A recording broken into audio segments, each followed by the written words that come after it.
السلام علیکم۔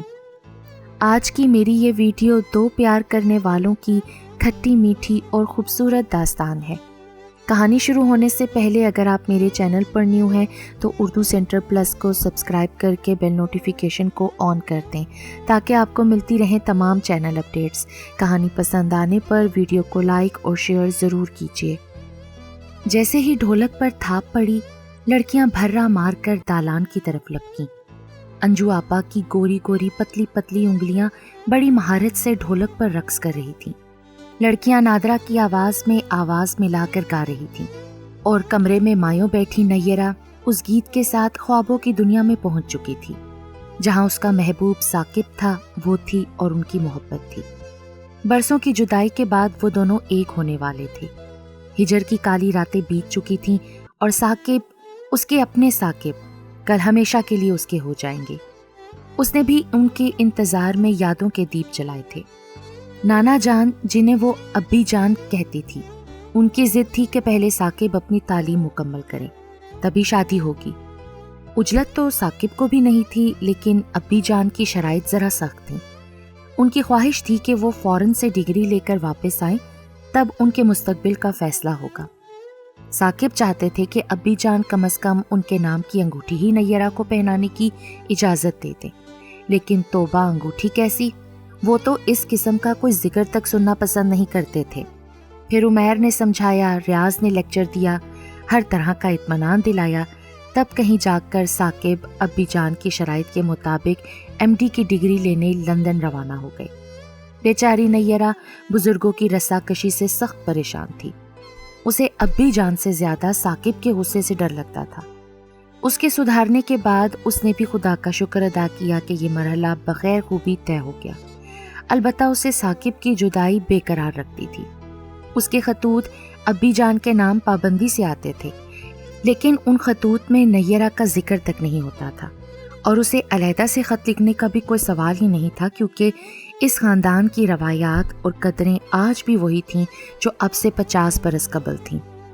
خاندان کی کتنی لڑکیاں اور لڑکے ایسے تھے جو منگنی کے بعد ایک دوسرے کی صورت تک دیکھنے کو ترس گئے تھے۔ بڑا سخت پردہ کروایا جاتا تھا۔ بس رشتے کی بہنوں کی وساطت سے کچھ پیغام سلام ہوتے تھے، وہ بھی شریفانہ حدود کے اندر۔ یہاں تو ہزاروں میل کی دوری نے بھی یہ سہارا نہیں چھوڑا تھا۔ ابی جان نیرا کے نانا تھے اور ثاقب ان کا پوتا تھا۔ نیرا کے والد کا انتقال ہوا تو ابی جان نے بیٹی اور نواسی کو اپنے پاس بلا لیا اور بن باپ کی بچی کو اتنی محبت دی کہ وہ باپ کا غم بھول سی گئی۔ ثاقب ان کا بے حد لاڈلا اور چہیتا پوتا تھا۔ وہ اس کی ضدیں اٹھاتے، اس کی فرمائشیں پوری کرتے، اور وہ بھی اپنے دادا جان یعنی ابی جان کو اپنے ابو سے بھی زیادہ چاہتا تھا۔ ایک نیرا کے معاملے میں انہوں نے اس کی ضد نہیں مانی تھی، اور یہ بات اس نے اپنے دل پر لے لی تھی۔ حالانکہ اس میں اس کی بھلائی تھی، لیکن جوانی کے جوش اور انا میں اس نے اس پہلو پر غور نہیں کیا۔ ضدی اور سرکش تو شروع سے تھا، سو اس نے اپنی جان کو سزا دینے کی ٹھان لی۔ پہلے تو سوچا اس شادی ہی سے انکار کر دے، لیکن اس میں زیادہ لطف نہ آتا، اس لیے سزا دینے کا دوسرا طریقہ سوچا اور شادی میں ہنسی خوشی ساری رسموں میں حصہ لیا۔ اپٹن اور مہندی بھی لگوائی، نیگ اور انعام بھی جی کھول کر دیا بہنوں کو، اور نیرا کو بیاہ لایا۔ نیرا حجلہ عروسی میں شرم اور حیا کی زیادتی سے سر جھکائے بیٹھی تھی۔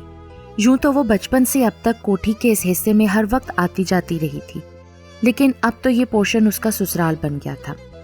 وہ ثاقب کے کمرے میں یوں شرمائی لجائی بیٹھی تھی مانو نئی جگہ ہو۔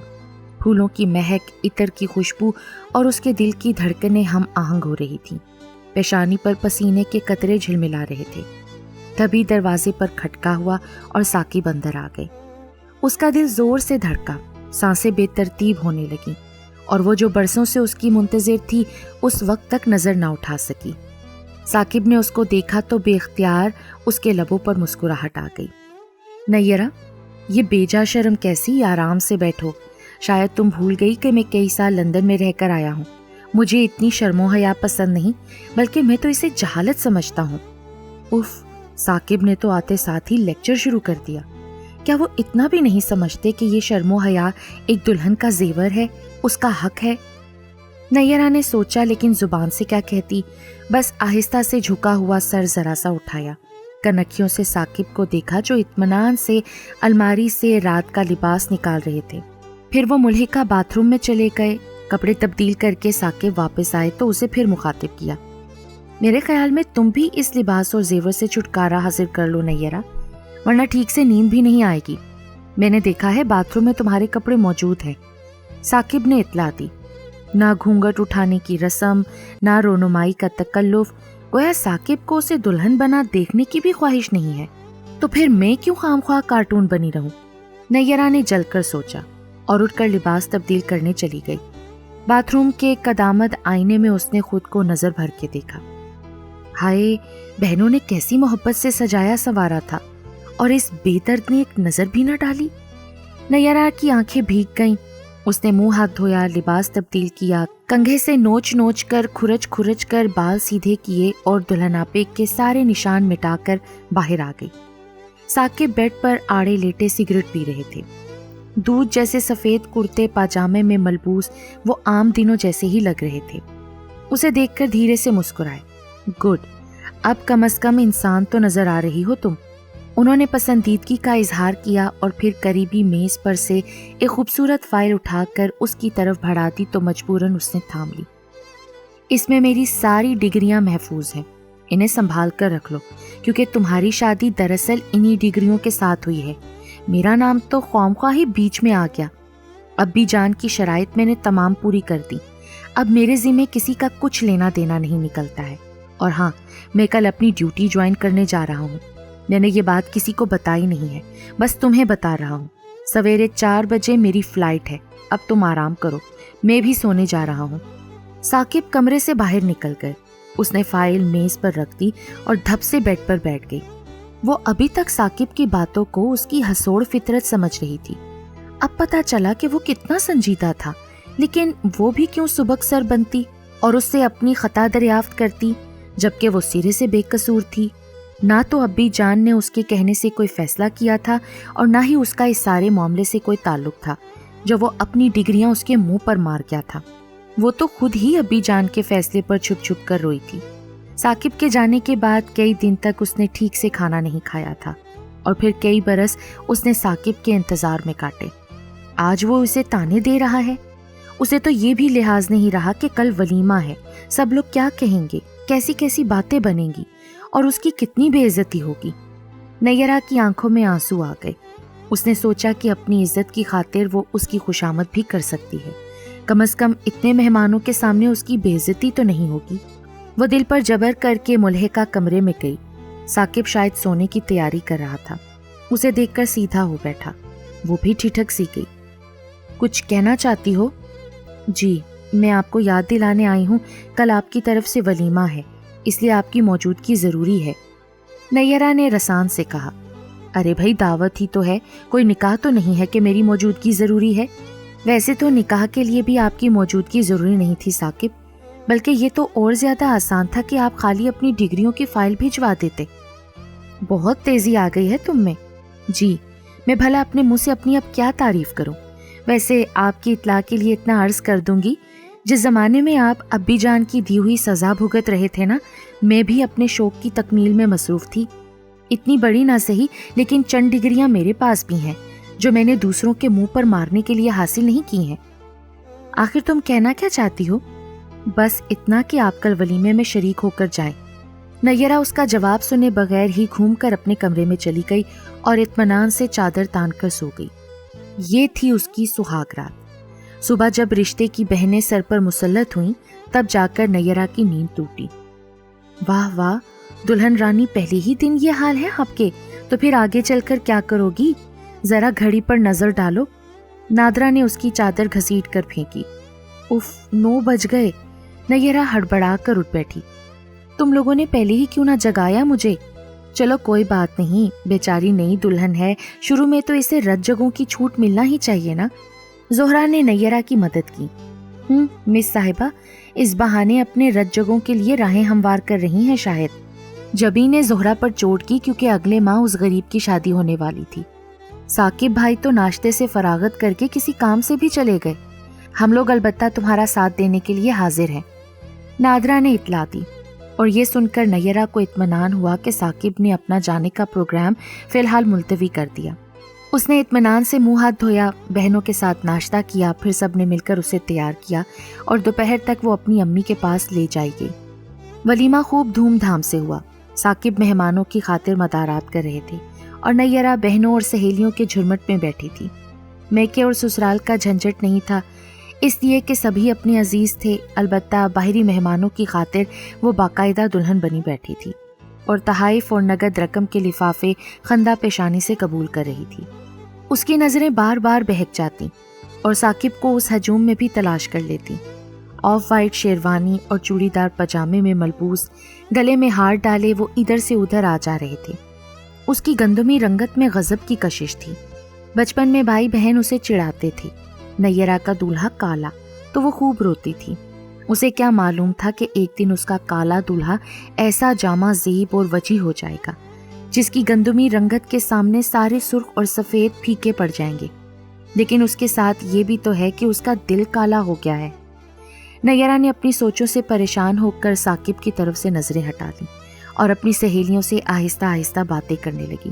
پھر اس نے کھانا بھی انہی کے ساتھ کھایا اور دعوت کے بعد ایک بار پھر بہنیں باقاعدہ جلوس کی صورت میں اسے ساتھ لے جا کر ثاقب کے کمرے میں چھوڑائیں۔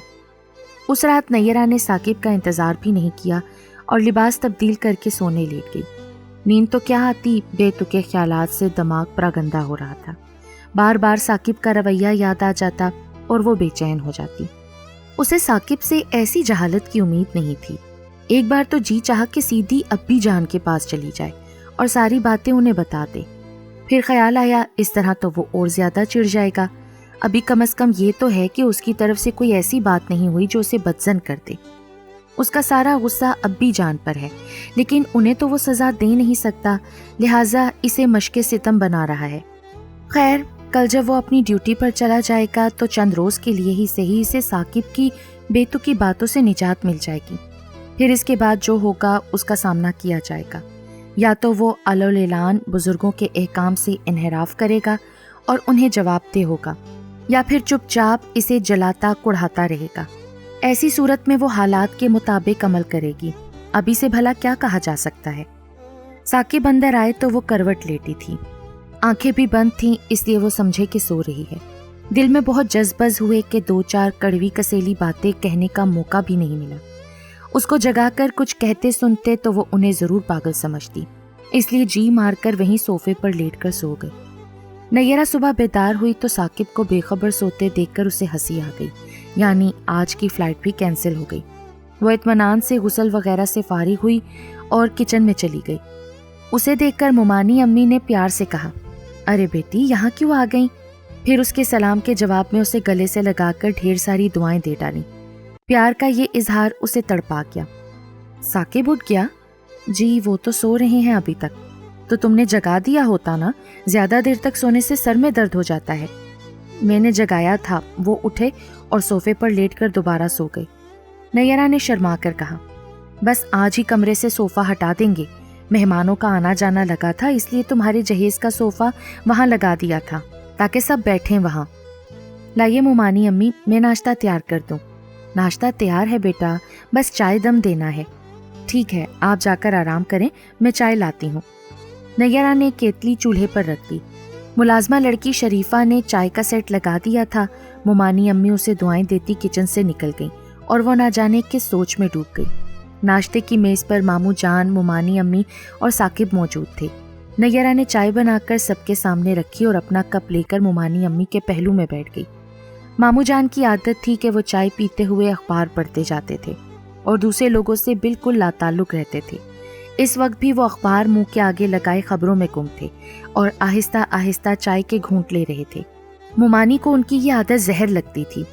اس وقت بہو کے سامنے تو وہ سخت جذبز ہو رہی تھیں، جب برداشت نہ ہوا تو بول ہی اٹھی، میں نے کہا یہ منہ اخبار چین کی دیوار بنا کب تک منہ کے سامنے رہے گا؟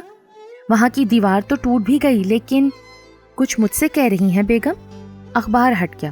جی نہیں، دیواروں سے کہہ رہی ہوں۔ ہماری ایسی قسمت کہاں، انہوں نے بڑے تعصب سے کہا۔ وہ ان کا مطلب سمجھ کر مسکرائیں۔ یعنی میں پاگل ہو کر دیواروں سے باتیں کرنے لگوں؟ ارے میرے ہوتے آپ کو اس کی کیا ضرورت ہے؟ خیر، آپ کیا کہہ رہی تھی؟ یہ آپ کے نور عین دل کا چین اپنی ملازمت پر سدھارنے والے ہیں، انہوں نے اطلاع دی۔ شوق سے سدھاریں، آخر پڑھا کس لیے ہے؟ میرا مطلب ہے کہ صاحبزادے کل چلے جائیں گے۔ تو جانے دو نا، ماموں نے اطمینان سے کہا۔ اور اس کا کیا ہوگا؟ یہ جو 2 دن کی نئی دلہن ہے، کیا یہ ہم بوڑھوں کے پاس رہے گی؟ نہیں، یہ بھی ثاقب کے ساتھ ہی جائے گی، ورنہ ثاقب بھی نہیں جائے گا۔ ابو، میرا جانا بہت ضروری ہے، باقی پروگرام مکان ملنے پر طے ہوگا۔ ثاقب ٹھیک کہہ رہے ہیں ماموں جان، اور اتنی جلدی میں آپ سب کو چھوڑ کر جانا بھی نہیں چاہتی، نیرہ نے جلدی سے کہا۔ ماموں جان نے مسکرا کر اس کے سر پر شفقت سے ہاتھ پھیرا۔ جیتی رہے میری بیٹی۔ دیکھو میاں، اسے کہتے ہیں محبت اور سعادت مندی، انہوں نے بیٹے کو چڑھایا۔ ابو، ملازمت کا معاملہ ہے اور میری پہلی پوسٹنگ ہے، ورنہ میں بھی کسی سے کم سعادت مند نہیں ہوں۔ ثاقب نے ٹکڑا لگایا اور اسے گھور کر دیکھا۔ وہ دھیرے سے مسکرا دی۔ خیر خیر، زیادہ باتیں نہ بناؤ، ہم نے تو شادی کے بعد ہفتوں گھر سے باہر قدم نہیں نکالا تھا، کیوں بیگم؟ ماموں جان نے بیوی سے تصدیق چاہی تو وہ سخت گڑبڑا گئی، اور ماموں جان کے کہے کا ساتھ دینے کے لیے نیرہ کا دل بہت تڑپا، لیکن اسے بروقت یاد آ گیا کہ وہ نئی دلہن ہے۔ البتہ ثاقب نے خوب اونچا سا کہا لگایا، اچھا باپ بیٹا دونوں کچھ سٹھیا گئے ہیں، اب کام کی بات کرو۔ بات تو ہو چکی امی، فی الحال میں تنہا ہی جاؤں گا، مکان کا انتظام ہوتے ہی آپ کو اطلاع دوں گا، ثاقب نے جلدی سے کہا، اور نیرہ انہیں دیکھ کر مسکرا دی۔ اس کی مسکراہٹ نے ثاقب کو سلگا ہی تو دیا، لیکن والدین کی موجودگی میں وہ اپنے دل کا غبار نہ نکال سکا، اندر ہی اندر جھلس کر رہ گیا۔ پھر تم کب جا رہے ہو؟ بس کل شام 7 بجے کی فلائٹ ہے ابو۔ خیر، تمہاری مجبوری ہے، ورنہ میری تو خواہش تھی کہ تم چند دن میرے پاس رہو۔ ہاں، اس سلسلے میں تم نے ابی جان سے بات کی ہے کیا؟ نیرہ کسی ضرورت سے اٹھ کر جا چکی تھی، اور ثاقب جو اس کی وجہ سے سوچ سمجھ کر گفتگو کر رہے تھے اب ذرا کھل گئے، اور ابی جان کا نام سن کر تو باقاعدہ طیش میں آ گئے۔ کہنے لگے، ابو، میں نہیں سمجھتا کہ ہر معاملے میں ابی جان کی رائے لینا ضروری ہے، اور پھر اب تک جو کچھ جس طرح ہوا وہ انہی کے حکم کے مطابق ہوا ہے، لیکن آئندہ بھی ان کے احکام کی پابندی کروں یہ ناممکن ہے ابو۔ کم از کم اب میں اپنی زندگی اپنے طور سے جینا چاہتا ہوں، اور اس معاملے میں کسی کی رائے یا مشورہ ماننا میرے لیے ناممکن ہے۔ آپ لوگ یہ بات اب اچھی طرح سمجھ لیجئے۔ ثاقب کے لہجے کی تلخی ماں باپ دونوں کو کھل گئی۔ شاید بات کچھ آگے بڑھتی، لیکن ثاقب نے اس کا موقع ہی نہیں دیا اور ایک دم اٹھ کر چلا گیا۔ دیکھا بیگم، یہ ہے ہماری سعادت مند اولاد، جسے اپنے بزرگوں کا بھی پاس لحاظ نہیں رہا، یعنی وہ اپنی من مانی کرے گا اور ہمیں کچھ کہنے سننے کا حق نہیں ہوگا۔ لندن سے اتنا فائدہ تو ہوا۔ آج کل نئی نسل کو اپنے بڑوں سے یہی شکایت ہے کہ وہ ان کی زندگی میں بہت زیادہ دخل اندازی کرتے ہیں، جو انہیں سخت ناپسند ہے۔ ایک ہمارا زمانہ تھا کہ بڑوں کی خوشی ناخوشی کو ہر قدم پر ملحوظ رکھتے تھے۔ خیر چھوڑیے یہ باتیں، آپ کو ابی جان نے بلوایا تھا، میں کہنا ہی بھول گئی، شاید کوئی کام ہوگا ان کو آپ سے۔ ٹھیک ہے، میں جا رہا ہوں، اگر انہوں نے اس نالائق کے بارے میں پوچھا تو کیا کہوں گا؟ کہہ دیجیے گا اس کی ملازمت سے فوری بلاوا آ گیا ہے، اس لیے جانا پڑ رہا ہے، باقی حالات خود ہی سنبھال لیجیے گا۔ اب جوان اولاد کو اس کی مرضی کے خلاف زیادہ دبایا بھی تو نہیں جا سکتا نا۔ ہاں، یہ تو تم ٹھیک کہتی ہو۔ وہ ایک ٹھنڈی سانس لے کر اٹھ گئے اور خود کو باپ کے سوالات کا سامنا کرنے کے لیے تیار کرنے لگے۔ اسی رات ثاقب کو رسم کے مطابق سسرال میں چوتھی کے لیے جانا پڑا، اور پھر نیرہ کی امی کے اصرار پر اس رات ثاقب کو بھی وہیں رہنا پڑا۔ آج رات کمرہ ایک تھا، بیڈ بھی ایک ہی تھا، اس لیے نیرہ نے اپنا بستر فرش پر بچھے قالین پر لگا لیا۔ ثاقب سونے کے لیے لیٹے تو انہیں نیرہ کا فرش پر لیٹنا اچھا نہیں لگا، اور بڑی دیر تک وہ اس کے انتظار میں جاگتے بھی رہے، لیکن وہ ابی جان کے پاس جان بوجھ کر دیر تک بیٹھی رہی۔ جب واپس آئی تو انہیں نیچے فرش پر پایا۔ اس نے انہیں جگا دیا۔ برائے کرم آپ ادھر بیڈ پر آرام کریں، مجبوری یہ ہے کہ میں آپ کے لیے دوسرے کمرے کا یہاں انتظام نہیں کر سکتی، اس لیے بیڈ پر ہی قناعت کریں، میں فرش پر سو جاؤں گی۔ اتنی سی بات کے لیے تم نے خواہ مجھے جگا دیا، جاؤ چپ چاپ جا کر سو جاؤ، ثاقب نے حکم چلایا۔ اگر آپ نے میری بات نہ مانی تو مجبوراً مجھے امی کو بلانا پڑے گا، پھر جواب دہی کا فرض آپ ہی کو نبھانا ہوگا۔ یہ دھمکی کارگر ثابت ہوئی اور ثاقب چپ چاپ جا کر بستر پر لیٹ گئے، لیکن وہ یہ سوچ کر سخت کھسیا گئے کہ یہ لڑکی تو الٹا ان سے اپنی بات منوا رہی ہے، آگے کے لیے کہیں یہ درد سر ہی نہ بن جائے، اس لیے اس پر روب رکھنا پڑے گا۔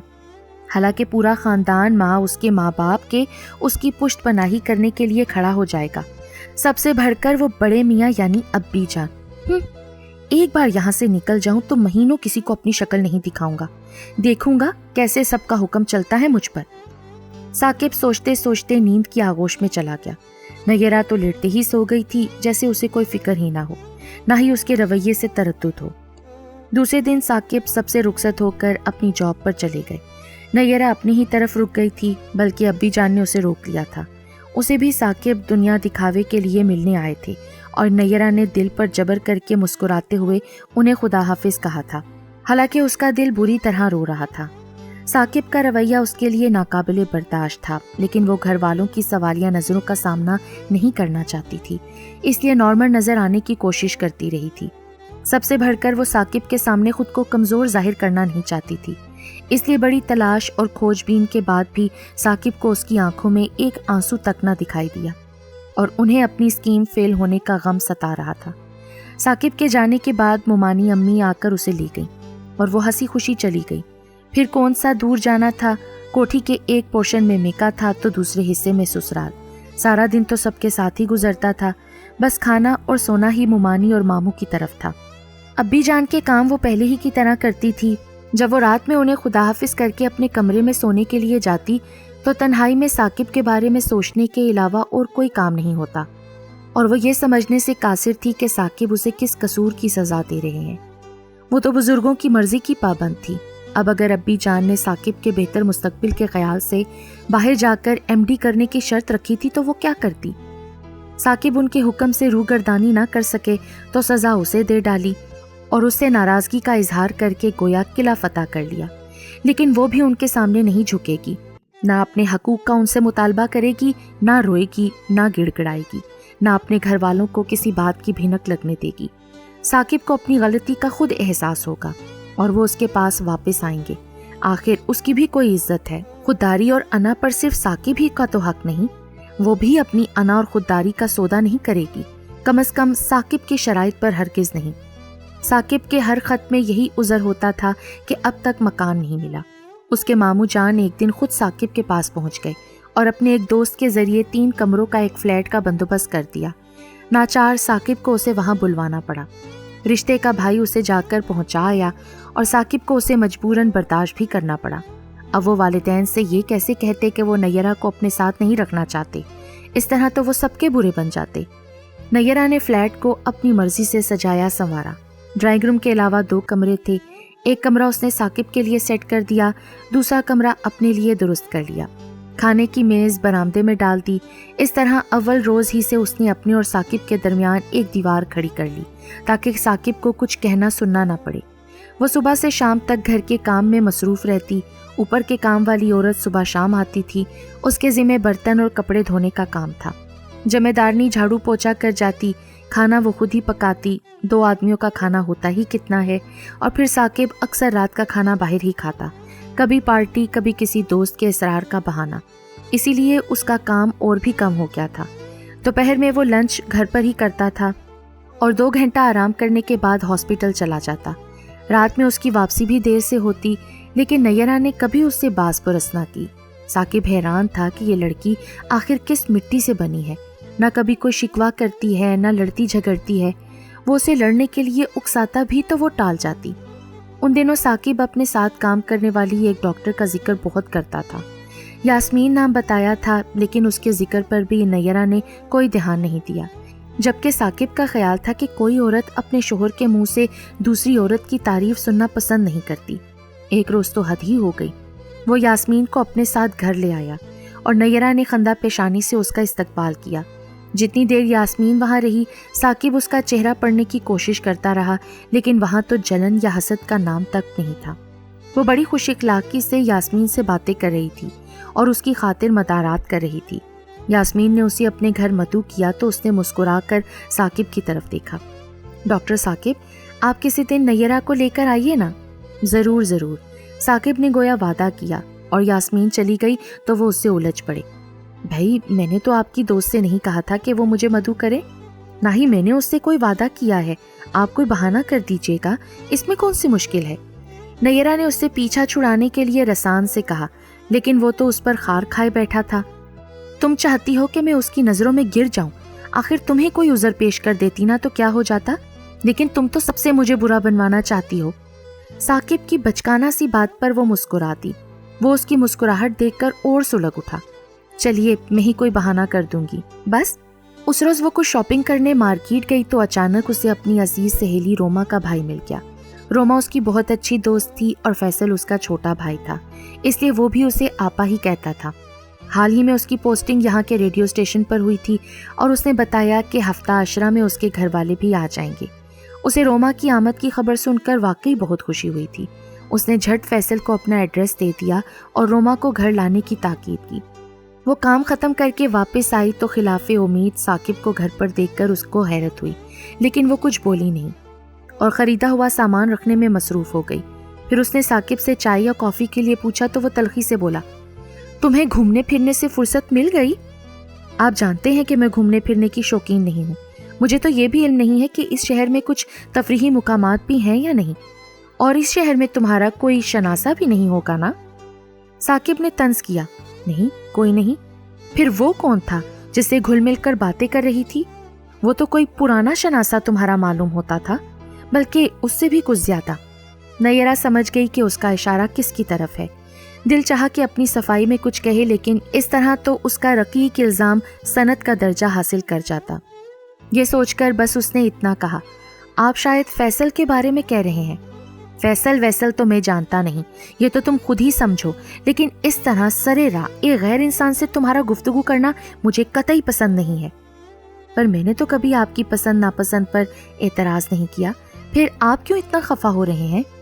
نیرہ، شاید تم بھول رہی ہو کہ تمہارا شوہر ہوں میں، اور مجھے تم سے باز پرس کرنے کا حق ہے۔ لیجیے، بھلا میں یہ بات کیسے بھول سکتی ہوں کہ آپ میرے شوہر ہیں؟ جہاں تک باز پرس کرنے کی بات ہے تو مجھے بھی اتنا ہی حق حاصل ہے جتنا کہ آپ کو، لیکن میں اتنی چھوٹی طبیعت کی نہیں ہوں کہ آپ کے ملنے والوں کے بارے میں پوچھوں یا اعتراض کروں۔ میں مرد ہوں، تم عورت ہو، اس لیے میرے اور تمہارے دائرے اختیار میں فرق ہے۔ آئندہ بھی تمہاری کوئی غلطی معاف نہیں کروں گا۔ ارے آپ تو ایسے کہہ رہے ہیں ثاقب جیسے آج تک میری 85 غلطیاں معاف کرتے آئے ہیں آپ۔ نیرہ نے بحث کو ختم کرنا چاہا، لیکن ثاقب کافی دیر تک اس سے الجھتا رہا اور نیرہ خاموشی سے اپنا کام کرتی رہی۔ جاتے جاتے ثاقب نے اپنے ترکش کا آخری تیر چھوڑا، تم یہ نہ سمجھنا کہ ابی جان یا ابو سے کہہ کر میرا کچھ بگاڑ لوگی۔ تم یہاں نظر آ رہی ہو تو یہ بھی میری شرافت ہے، ورنہ میں تو ابی جان کا زبردستی لادا ہوا بوجھ ایک منٹ بھی برداشت نہ کرتا۔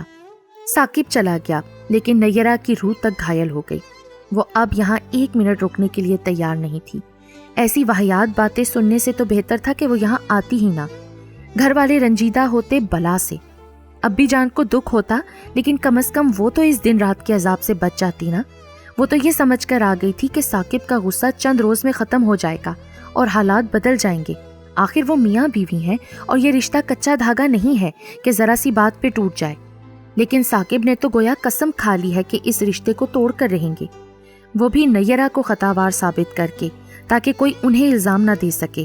کاش وہ ابتدا ہی میں گھر والوں کو، خصوصاً ابی جان کو ساری باتیں بتا دیتی، لیکن وہ کسی کو دکھ دینا نہیں چاہتی تھی، اس لیے چپ رہی۔ اب پانی سر سے اونچا ہو چکا تھا، اسے کوئی نہ کوئی فیصلہ کرنا ہی تھا۔ ان حالات میں وہ کب تک جی سکے گی؟ اس نے ثاقب کی بے اتنائی اور غیریت گوارا کی۔ محبت الفت تو دور کی بات ہے، وہ تو اس کی ادنا مہربانی کی بھی حقدار نہیں ٹھہری، ایک ملازمہ بن کر رہ گئی۔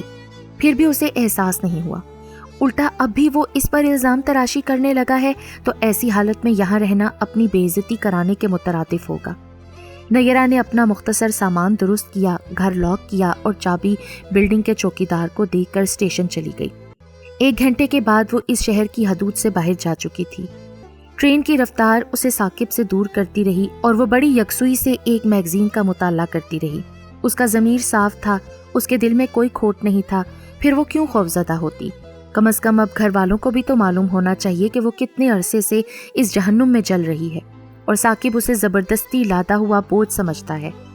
ثاقب گھر لوٹا تو چوکیدار نیچے ہی سے اسے چابی تھمانے لگا۔ میم صاحب دے گیا تھا۔ ثاقب سمجھا کہ کہیں آس پاس گئی ہوگی، گھر کے لیے کوئی سامان لینا ہوگا، کیونکہ یہ سارے کام وہی کرتی تھی۔ کبھی کبھی اسے خیال آتا کہ اس نے اس نازک سی لڑکی پر ذمہ داریوں کا بوجھ ڈال کر ظلم کیا ہے، لیکن ابی جان کی ڈکٹیٹرشپ کا خیال آتا تو ساری ہمدردی فنا ہو جاتی۔ آخر اپنی لاڈلی نواسی ہی کے خیال سے تو انہوں نے اس پر کڑی بندشیں لگائی تھیں کہ ان کی چہیتی عیش کرے گی، اور وہ اسے ذہنی اذیتیں دے کر گویا ابی جان کی ہر خواہش اور خوشی کو ملیا میٹ کر رہا تھا۔ کئی گھنٹے گزر گئے اور نیرہ واپس نہ آئی تو اسے تشویش ہوئی۔ اتنی دیر تک تو وہ کبھی باہر نہیں رہی تھی، پھر آج کیا ہو گیا؟ کہیں اپنے اسی شناسا سے تو ملاقات کرنے نہیں گئی؟ ضرور یہی بات ہوگی۔ کیا نام بتایا تھا؟ فیصل۔ ہاں فیصل، لیکن اس کا پتہ ٹھکانہ بھی تو معلوم نہیں۔ جائے جہنم میں، ابی جان کی لاڈلی۔ ثاقب نے گیس چلا کر چائے بنائی، ریک سے بسکٹ کا ڈبہ اٹھایا اور بالکنی میں آ کر بیٹھ گیا۔ آہستہ آہستہ چائے کا گھونٹ لیتے ہوئے وہ متواتر اسی کے بارے میں سوچتا رہا اور غصے سے کھول رہا تھا۔ سڑک پر لوگوں کی آمد و رفت جاری تھی، کتنے ہی لوگ آ رہے تھے، لیکن ان میں وہ کہیں نہیں تھی۔ دور سے عورتوں لڑکیوں کو دیکھ کر اسے امید بندھی کہ وہ بھی شاید انہی میں ہو، لیکن جب وہ نزدیک آتی تو وہ مایوس ہو جاتا۔ ایک عجیب طرح کی بے چینی تھی، ایک بے نام سا اضطراب تھا جسے وہ محبت کا نام دیتے ہوئے ہچکچا رہا تھا۔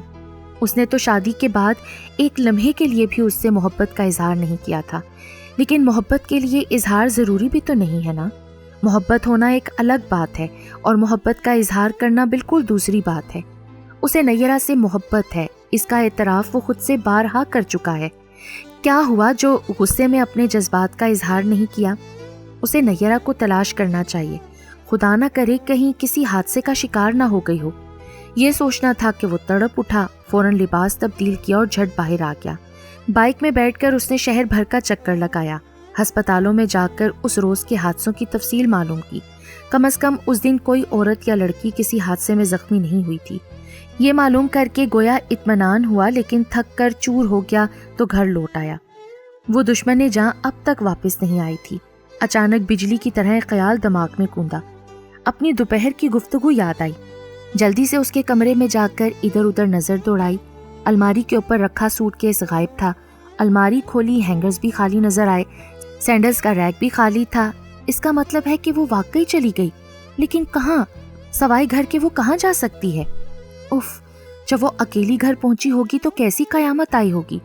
ابی جان، ابو، امی، پھوپھی جان، سارے بہن بھائی اس کا حال دیکھ کر، اس کی زبانی سارے حالات سن کر اس کی ذات پر کیسی لعنتیں بھیج رہے ہوں گے۔